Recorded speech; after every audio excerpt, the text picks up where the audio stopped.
Olá, meu nome é Rubens e você tem nos acompanhado. Eu quero lhe agradecer a paciência. Eu sei que é um estudo longo e, como eu já disse, eu espero que você tire o melhor proveito dele. E a intenção aqui não é ser mestre de ninguém, mas apenas trazer ao conhecimento coisas que a maioria não sabe. Bom, agora a gente está na quarta e última parte. Esta é a parte final do nosso estudo e a gente vai justamente tentar lembrar as palavras do mestre. E qual relacionamento tem essas palavras com o sábado, com o descanso, com o sétimo dia, com o cessar o trabalho? E eu gostaria que você me acompanhasse novamente nesse estudo. Aos sacerdotes. Lembrando o mandamento de que não somos mestres uns dos outros e que só o Messias é mestre de todos, vamos dar atenção a algumas palavras do mestre. Vejamos se nas palavras deles existem os mesmos elementos que encontramos no discurso dos apóstolos, discípulos e seguidores, que já vimos até aqui e que foram ditos durante séculos antes de Constantino, como já comprovamos. Se você está vendo esse vídeo pela primeira vez, eu recomendo que você assista os últimos 3 vídeos desta mesma série de estudo, porque senão não vai fazer muito sentido o que a gente está falando aqui.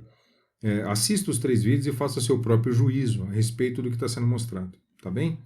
Vamos lá.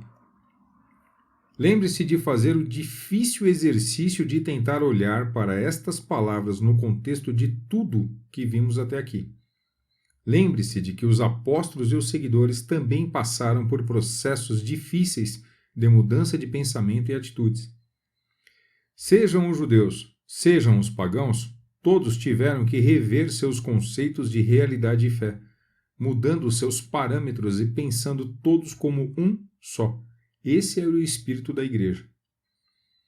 Então, tanto os judeus, quando conheceram a pregação do Messias e dos seus apóstolos e discípulos, tiveram que abandonar muitos pensamentos e costumes. Muitos pagãos também, quando tiveram conhecimento do Messias, também que tiveram que abandonar muitos pensamentos e costumes. Desde que, partindo do pressuposto que o que Messias ensinou e o Espírito que estava neles ensinava a verdade. Esse é o convite que eu faço a você. Se desprenda de qualquer valor anterior e aprenda apenas das palavras do seu mestre. Palavras do mestre. Vale lembrar aqui, conteúdo velho no velho homem, conteúdo novo no novo homem. Simples. Ninguém deita remendo de pano novo em roupa velha. Doutra sorte, o mesmo remendo novo rompe o velho, e a rotura fica maior.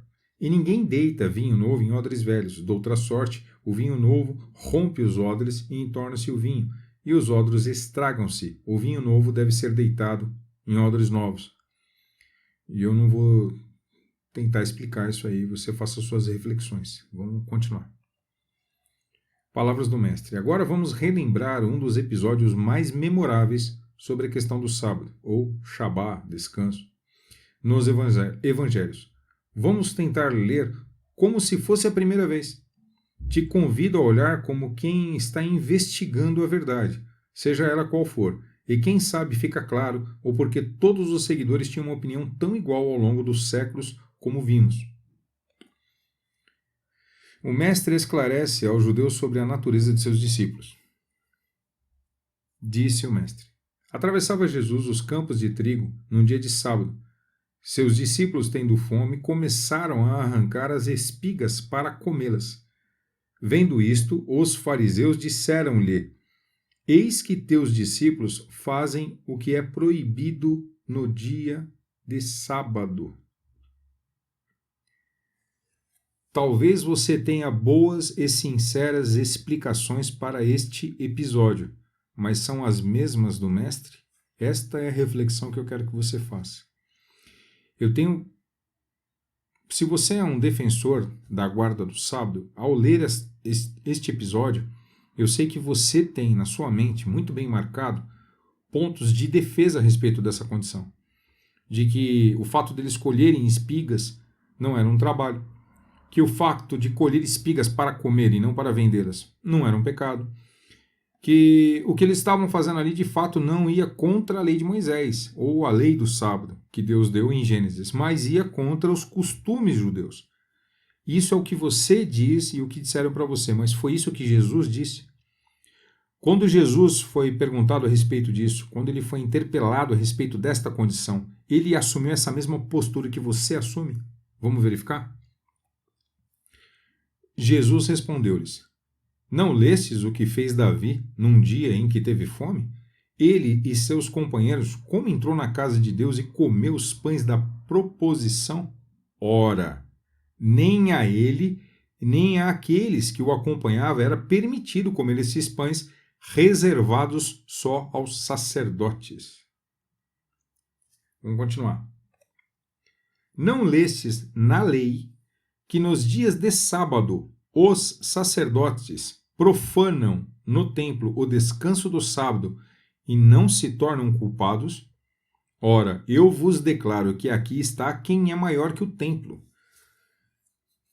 Meu querido, eu quero que você faça uma reflexão. Jesus respondeu o que você responde? Ele usou as palavras que você usa? Quando foi perguntado a ele a respeito do porquê os seus seguidores tomaram aquela atitude, a defesa que ele fez é a defesa que você faz? Ou ele falou o que outros dizem? Por exemplo, olha, não há necessidade, porque se você está em Cristo, se você está em Jesus, se você está no Messias ou em Yeshua, cada um use o nome que achar melhor, você está no descanso, você trabalha no templo e por conta disso você profana esse sábado semanal sem culpa. É isso que você diz? Não. Você diz que o que eles fizeram não é pecado, porque não feria você. E você sabe disso. Eu já vi até em programas de televisão sabatista falando a respeito disso. Olha, o que eles fizeram sem o comprometimento da lei. Eles não quebraram a lei. Mas Jesus está falando o contrário, está falando que eles quebraram. E por que eu digo que Jesus está falando que eles quebraram? Porque ele próprio está dizendo, ó, eles quebram o sábado, os sacerdotes profanam no templo o descanso do sábado. Eles profanam, eles quebram e não são culpados. E ele, assim, a melhor conduta daqueles ali que estavam com ele. Ou seja, eles estão quebrando o sábado sim, mas é porque eles estão trabalhando no templo e por isso eles não têm culpa. É o que Jesus explicou. É isso que você explica quando alguém pergunta para você? Faça a sua reflexão. Como eu falei, não defenda bandeiras, defenda a verdade. Se você fala em nome de Jesus, você deve repetir o que ele falava. Isso é falar em nome de alguém. Agora, se você fala contrariando, quer dizer, se você fosse um discípulo ali do lado de Jesus, você estaria dando as explicações que você dá? Ou você se sujeitaria ao que o mestre está dizendo? Essa é a questão que eu quero que você reflita. Se compreendesses o sentido destas palavras, quero a misericórdia e não o sacrifício, não condenarias os inocentes, porque o Filho do Homem é Senhor também do sábado. Quando ele fala Senhor do sábado ali, também do sábado, a palavra usada em grego é kurios, significa senhor, dono, proprietário, pessoa que exerce o direito de propriedade. Jesus é dono do descanso. O descanso é dele. Ele é o dono. Então é ele que diz quem tem ou não acesso a ele. Isso está em conformidade com o que os irmãos sempre disseram no primeiro, segundo e terceiro século. A minha pergunta é, está em conformidade com o que você diz? Será que Jesus, o Messias aqui está dizendo que ele é senhor desse sábado semanal? Ou será que ele está dizendo que ele é o Senhor do descanso prometido?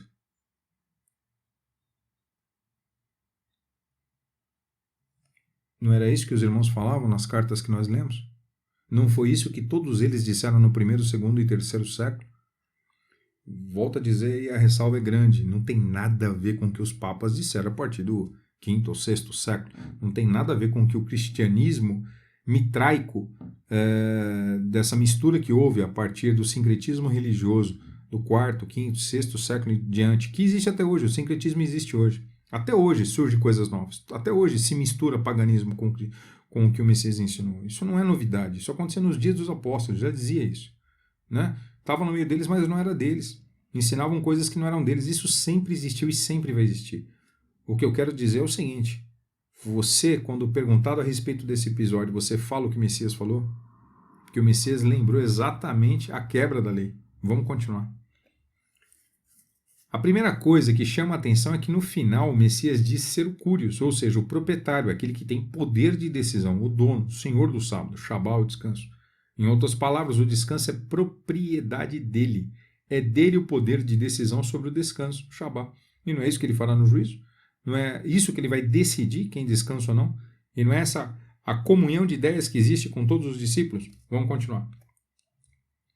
Você precisa dar toda a sua atenção nas palavras que o mestre usou para responder a esta pergunta feita pelos fariseus sobre a quebra da lei do descanso, pois ela é totalmente diferente das que são usadas pelos sabatistas, o que não pode ser negado, e que quando perguntado a qualquer um que defenda a separação desse dia dos demais de acordo com o calendário, e aí existem conceitos diferentes entre alguns sabatistas, como solar, lunar, lunisolar e etc., ao ser apresentado este texto, a explicação é que eles não estavam quebrando a lei do descanso, pois a lei não proibia se colher espigas apenas para se alimentar. Também não faziam grande esforço físico e nem era visando lucro ou algo assim. Seja sincero, não é isso que vem à sua mente? Mas se qualquer tipo de sem qualquer tipo de preconceito ou senso de defesa, seja muito sincero com você mesmo. Foi essa mesma explicação que o Messias deu? Ele tentou mostrar que aquilo não contrariava o cumprimento da lei do descanso? Ele defendeu seus seguidores dizendo que não estavam quebrando a lei de Deus? Foi isso que ele fez? Você faz o que ele fez? Vamos lá. Você vê o Messias nesta passagem tentar explicar que colher espigas para matar a fome é permitido e não é trabalho? Você vê o Messias tentar explicar que os rabinos fariseus e doutores da lei da sua época deixaram a lei pesada e que Moisés ensinou outra coisa e, portanto, segundo a verdadeira lei, estava tudo bem na forma que os discípulos colhiam as espigas? Foi isso que Jesus fez? O Messias, nesse texto, tentou desculpar ou justificar os discípulos de alguma forma quanto à lei, na forma que as pessoas fazem hoje? Não, ele não fez isso. Veja com muita atenção o que o mestre respondeu. Na verdade, o Messias começou sua instrução usando o exemplo de uma atitude contrária à lei, para defender seus discípulos quando Davi pecou e não foi punido por isso. Veja, Jesus respondeu-lhes: não lestes o que fez Davi num dia em que teve fome, ele e seus companheiros, como entrou na casa de Deus e comeu os pães da proposição? Ora, nem ele, nem aqueles que o acompanhavam era permitido comer esses pães reservados só aos sacerdotes. Veja que o exemplo que Jesus dá aqui é de alguém que contrariou a lei. Ele não deu explicação de que o que os seguidores faziam era correto. Ele falou, não, é isso mesmo, você também não lembra quando Davi foi lá e errou? Você também não lembra quando Davi quebrou a lei? Você não lembra disso? Foi isso que o Messias fez.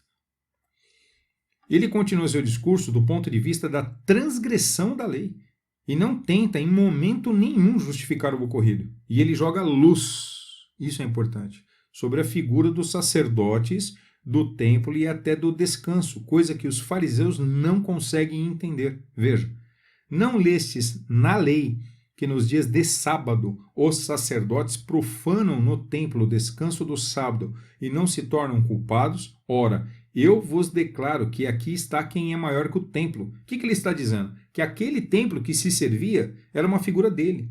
Que aqueles sacerdotes que lá trabalhavam eram uma figura dos seguidores dele. E que eles profanam sim aquele sábado por estar nele.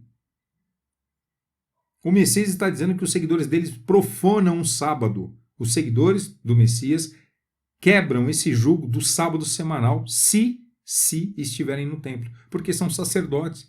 E se você lembra bem, os sacerdotes trabalhavam no templo, enquanto as outras tribos iam lá oferecer holocaustos, os sacerdotes estavam trabalhando, matando os animais, queimando, fazendo orações, trocando os pães, acendendo o candelabro, colocando lá um incensário. Eles faziam isso aos sábados.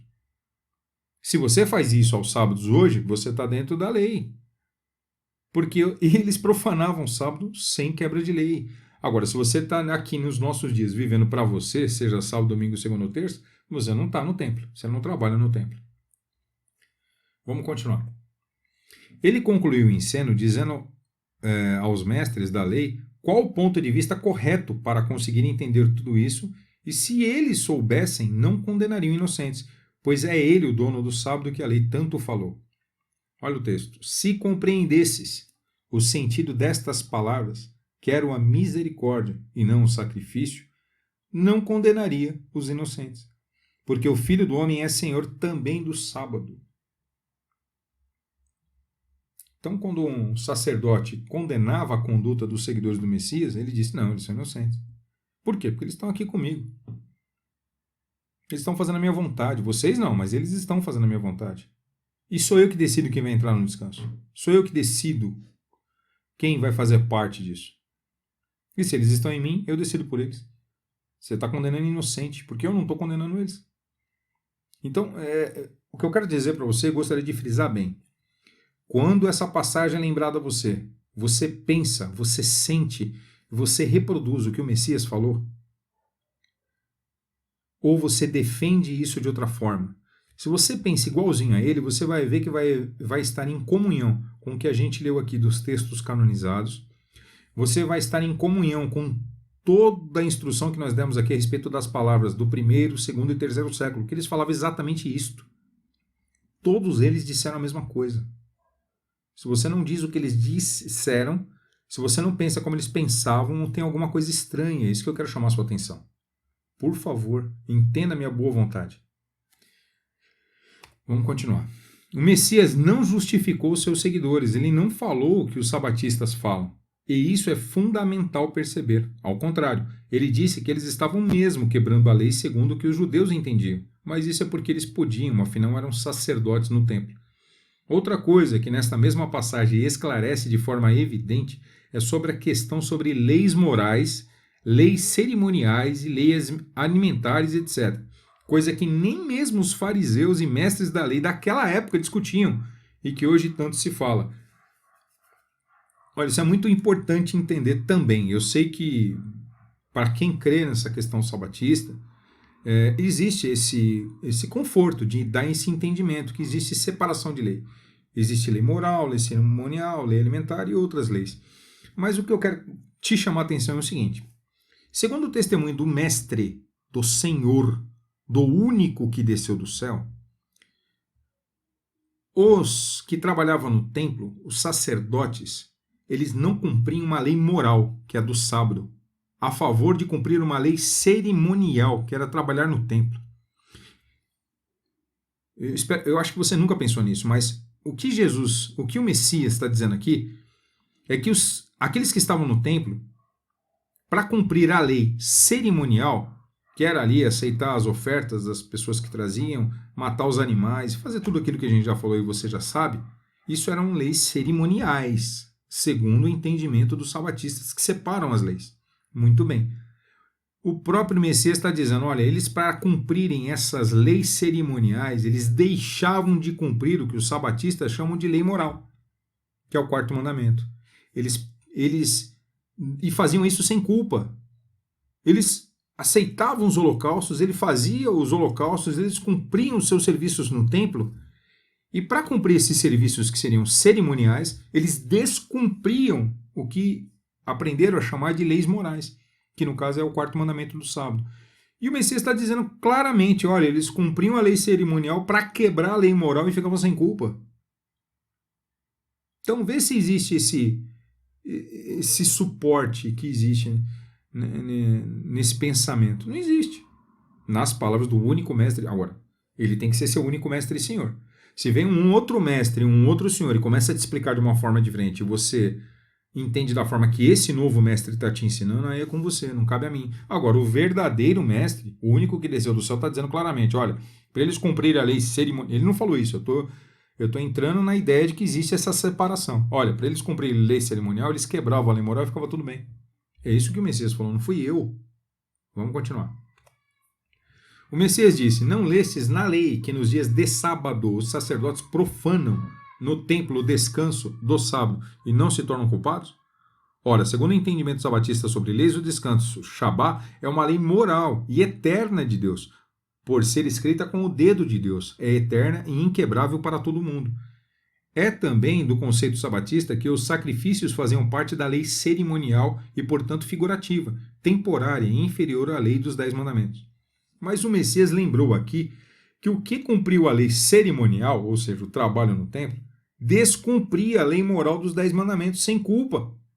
O Messias faz distinção das leis e colocou uma superior à outra. Aqui, volto a repetir, você fala como o Messias falava? Você diz o que o Messias disse? Você pensa como o Messias pensava? É assim que somos um. Precisamos ser um quando pensamos nele. É assim que encontramos a verdadeira paz. É quando somos um com ele e com os seus apóstolos e discípulos. Essa é a igreja que a gente deve se juntar e é com essa igreja que a gente deve congregar. Vamos continuar. No Evangelho de João, Jesus cura um paralítico que então carrega a cama. Os fariseus, novamente em ódio, repreendem o Messias. Preste atenção na resposta. E Jesus lhes respondeu: Meu Pai trabalha até agora e eu trabalho também. O pai dele continua trabalhando nos dias dele. Então aquela figura que acontecia lá em Gênesis, aquele sétimo dia, como os irmãos disseram no primeiro, segundo e terceiro século, realmente vai acontecer ainda. Compare. E Jesus lhe respondeu: Meu pai trabalha até agora e eu trabalho também. Em João 5,17. Olha em Gênesis. E abençoou Deus o dia sétimo e o santificou, porque nele descansou de toda a sua obra que Deus criara e fizera. E não era exatamente essa a ideia que os irmãos primitivos transmitiram em suas cartas, e não foi isso que a carta de Hebreus esclareceu? Se não lembra, volta ao vídeo e veja. Quanto à questão sobre se observar o descanso semanal, não por causa de Moisés, mas sim porque o próprio Deus fez isso na criação e porque talvez o próprio Adão tivesse feito isso, na verdade não foram levadas em consideração algumas coisas muito simples. Como vimos até aqui, todos os escritos primitivos dos seguidores do Messias é que a narrativa de Gênesis, na verdade, era figurativa, simbólica e não literal. Assim como a lei entregue a Moisés em pedra ou não. Volte o vídeo e comprove isso, se ainda não percebeu. Mesmo que você tenha sido levado a ver o Gênesis de forma literal, para assimilar a ideia de que os dias lá descritos são dias de 24 horas ou algo assim, então seria honesto levar em conta toda a literalidade do texto para comparar o que está escrito com o que se tem dito. Primeiro, os dias de 24 horas que conhecemos não faziam parte da contagem de tempo de Deus nos dias da criação, simplesmente porque os astros que usamos para isso, o Sol e a Lua, segundo o mesmo relato bíblico, só foram criados no quarto dia. Ou seja, essa contagem de dias que nós fazemos por causa do Sol e da Lua seria impossível ser feita nos primeiros dias da criação. Simplesmente porque não existiam. Se formos levar literalmente, porque da mesma forma que você entende literalmente os 7 dias lá, você tem que entender literal as outras passagens. E é muito claro que o Sol e a Lua foram criados no quarto dia. Você devia pensar nisso. E disse Deus: haja lumiares na expansão do céu para haver separação entre o dia e a noite, e sejam eles para sinais e para tempos determinados e para dias e anos.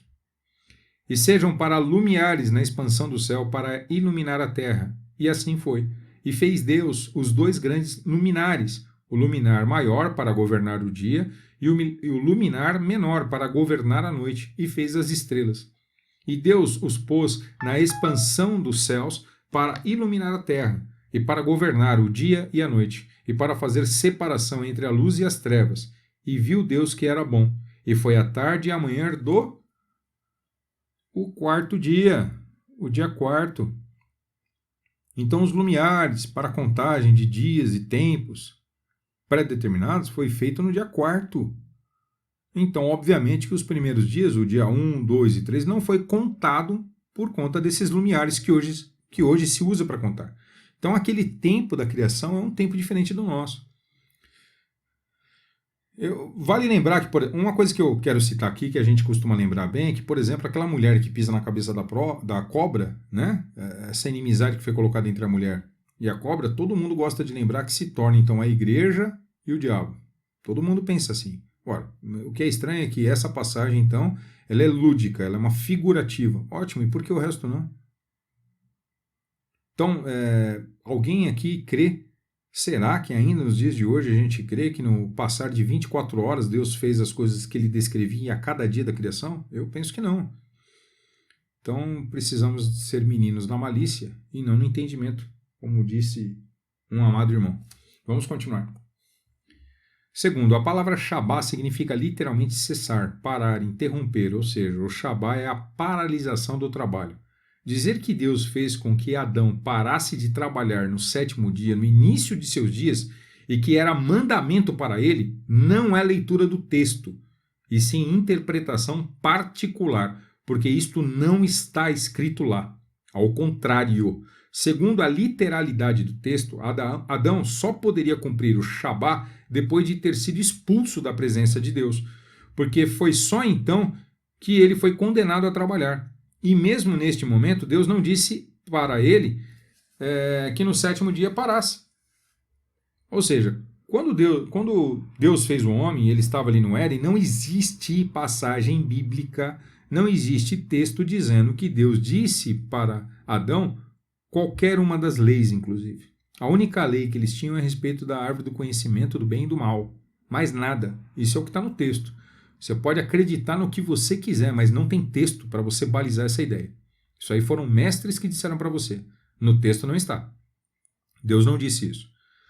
Outra coisa que os irmãos deixam claro é que até Abraão não existia nada disso. Não existia nem a circuncisão até Abraão e nem a guarda do sábado até Moisés. E quem disse isso são irmãos do primeiro, segundo e terceiro século. Eu não vou nem levar em consideração a questão papal.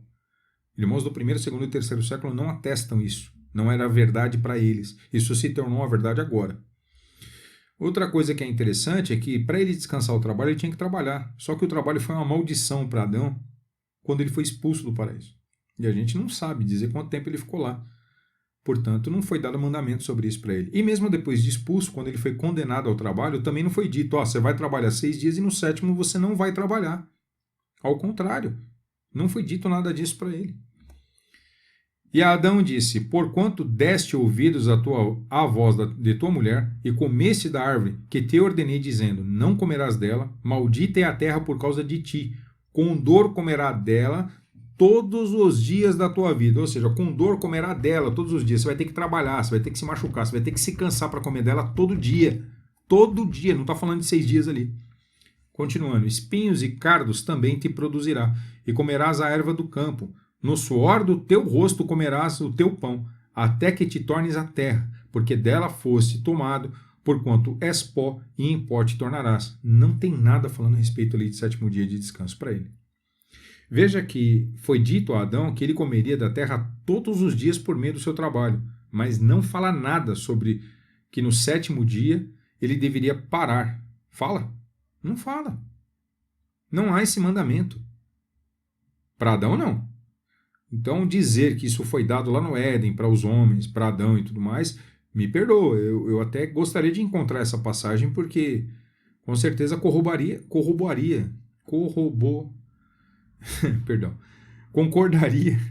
com o que muitos dizem. E seria um prazer para mim encontrar isso, para dizer, eles têm razão, mas não tem. Isso não é um agravo da minha parte, é algo que está lá. A gente não pode discutir com o que está lá, com o que está posto. A gente tem que viver da palavra que sai da boca de Deus, não de instrutores ou mestres estranhos. Vamos continuar. Precisamos lembrar que é natural a Deus falar de forma simbólica, figurativa e em parábolas. Na verdade, desta forma percebemos verdades eternas tomando forma conforme passamos a crer e a entender melhor as coisas. Não só nas Escrituras, mas na criação ao nosso redor. E não foi exatamente neste mesmo espírito de entendimento que todos os irmãos que lembramos aqui durante todos os 3 primeiros séculos falaram em conformidade sobre o que de fato é o descanso? Veja, não estou tentando convencer você de que o sétimo dia da semana é isso ou aquilo, ou que o que estou trazendo à sua reflexão é que tanto os profetas como o Messias, como os apóstolos, como os discípulos, como os seguidores, muitos séculos antes de Constantino, já falaram do sábado e de uma forma muito diferente do que se costumava pensar entre os judeus de sua época ou os sabatistas modernos. E nem de longe falavam sobre o domingo como os homens passaram a declarar a partir dos séculos 5 e 6 em diante. Isso é muito importante pontuar. Não existe essa defesa na boca dos irmãos a respeito de domingo, que o domingo é um dia de guarda ou de descanso ou coisa parecida. Eles realmente se reuniam nesse dia da semana, por outros motivos. Agora, falar que eles guardavam domingo é mentira. Da mesma forma, espero que tenha ficado claro a você que a reunião dos irmãos no primeiro dia acontecia no tempo dos apóstolos, assim como entre todos os seguidores muito antes de Constantino ou de algum papa existir. E não era recreativo como já ousaram dizer, mas sim um momento de amor, comunhão, cumplicidade, irmandade, intercessão, ajuda mútua, admoestação e até de repreensão. Dizer que todos os seguidores do Messias observavam o sétimo dia da semana, como faziam os judeus no Shabá e os romanos no Sabatum, não é verdade. Pelo contrário, a justa diferença entre os seguidores e eles era justamente a novidade de tornar o primeiro dia da semana como um dia diferente dos demais, não para guardá-lo, não para evitar o trabalho, não para cercá-lo de preceitos religiosos, mas apenas para a singela comunhão e a prática do verdadeiro amor dos irmãos, seja nas palavras de correção e admoestação, seja nas ações de caridade e de carinho. Se você reserva o sétimo dia a Deus, não para cercá-lo de preceitos religiosos, mas para meditar nos mandamentos do Messias, fazê-lo bem e praticar o Evangelho, quem pode condenar você e se achar um sábio por fazer isso? Da mesma forma, depois de ver tudo o que mostrei aqui, como você poderia condenar e ainda não se reunir com os outros seguidores no dia do Senhor e partir o pão como todos eles faziam? E pior, dizer que um servo do Messias é na verdade servo do diabo por fazer o que os irmãos sempre fizeram. Já pensou nisso com profundidade? Você já pensou no que você está pensando quando você fala isso? Mesmo que você não repita as palavras da senhora Ellen G. White, acredita na separação dos seguidores justamente por esse motivo. Reflita. Eu poderia dizer muitas outras coisas, mas não quero que isso se torne uma disputa, e sim um momento de informação e prestação de serviço. Um momento de avaliar o que é fermento e o que é verdade. Um momento de saber se somos um com os apóstolos e com o mestre, ou se somos um com algum grupo religioso que aprendemos a defender. Defenda a verdade, é ela que liberta. Não defenda posições, pois foi pelas posições que crucificaram o Messias e se condenaram por isso. Se você observa o sábado semanal, espero que este trabalho tenha contribuído com o seu conhecimento. Se você trocou o sábado pelo domingo, espero que este trabalho tenha contribuído com o seu conhecimento. Se você acha que é sacerdote no templo, mas pensa e não anda nas mesmas palavras dos apóstolos e discípulos, recomendo que se arrependa. Se você é realmente sacerdote no templo e anda junto com aqueles únicos e verdadeiros irmãos, não desista, persevere, o dia vai chegar. Luz e cruz a todos. E eu quero deixar uma última palavra aqui para todos vocês. Só existe uma igreja, só existe uma união possível a todo aquele que crê no Messias.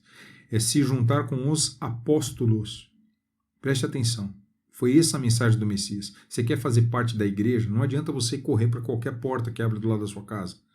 Não é você correr para algum templo onde está escrito lá. E se você está nele, tanto faz. Não é essa a questão. Eu não vou aqui lutar contra igrejas ou coisa parecida.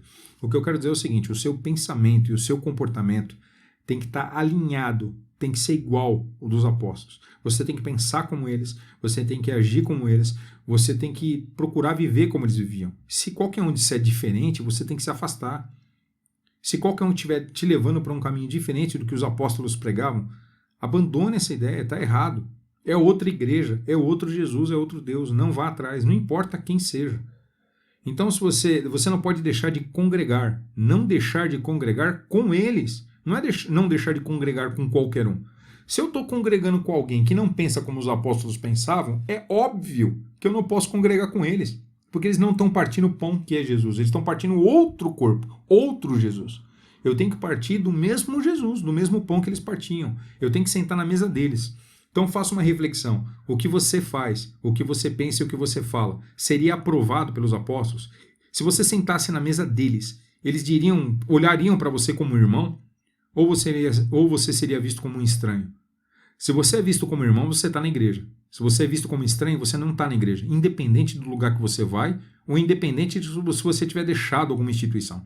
Se você estiver na sua casa achando que agora você virou seguidor do Messias porque abandonou algum sistema, acredite, se você não senta na mesa dos apóstolos, meu irmão, você pode até não estar na igreja do sistema, mas na deles você também não está. Se você faz coisas que eles não aprovavam, se você pensa coisas que eles não aprovavam, não é porque você saiu do sistema religioso que você entrou na igreja. Não confunda sistema com igreja. Sair do sistema, muitas vezes, também é sair da igreja. Cuidado. Esse é o meu pensamento e aí no final realmente eu dei uma opinião minha, eu espero que vocês meditem sobre ela para ver se é a verdade. Obrigado pela paciência e pela boa vontade de todos vocês que acompanharam todos os estudos, eu espero que realmente edifique a todos. Para quem quiser trocar ideias e experiências, estão os meus contatos de e-mail, meu WhatsApp. Eu estou aberto a qualquer conversa, espero que me respeitem da forma que eu respeitei a todos, eu não ofendi as pessoas, espero que na minha conduta aqui eu não tenha ofendido ninguém, não era a minha intenção era trazer esclarecimento, é trazer reflexão sobre coisas que são ditas e muitas vezes não são pensadas. E se alguém puder me ajudar a andar cada vez melhor e estiver disposto a fazer algum contato, então os meus contatos serão um prazer falar com qualquer um. Tá bem? Uma boa sorte a todos, eu espero que Deus abençoe as palavras que o Messias veio dizer entre nós, eu espero que Deus abençoe as palavras dos apóstolos e seus seguidores, eu espero que abençoe em primeiro lugar a sua mente, para que se abra para essas verdades, pois os tempos são difíceis e estamos caminhando para um juízo que vai ser muito difícil passarmos. Em meu nome eu agradeço, em nome de todos aqueles que buscam a verdade, eu agradeço, e que a paz encontre cada um de vocês. Até mais.